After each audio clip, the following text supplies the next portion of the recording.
తప్పకుండా రండి. స్వామి శరణం స్వామి. స్వామి శరణం స్వామి. రేపు పొద్దున్న ఇడ్ముల్ స్వామి తప్పనిసరిగా రండి.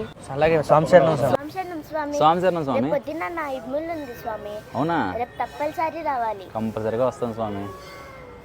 రేపు కొంచెం భయంగా ఉంది స్వామి. దేనికి మాత?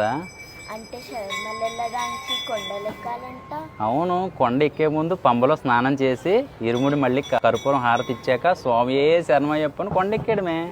అమ్మో నాకు భయంగా ఉంది స్వామి. దేనికి భయం మాత? దేవుళ్ళు సినిమా చూసావా? చూసా. అందులో ఇద్దరు పిల్లలు శబరిమల కొండెక్కుతూ ఉంటారా? అప్పుడు కొన్ని దుష్ట శక్తులు వాళ్ళని ఆపడానికి ప్రయత్నిస్తారా? అప్పుడు ఎవరు వస్తారు? అయ్యప్ప స్వామి. మరి నువ్వు కొండెక్కినప్పుడు ఎవరు వస్తారు? అయ్యప్ప స్వామి. ఇంకెందుకు మరి ఇప్పుడు ఏం చేయాలి నువ్వు? స్వామి శరణమయ్యప్ప అంటూ కొండెక్కుతా. అది మరి స్వామియే శరణమయ్యప్ప.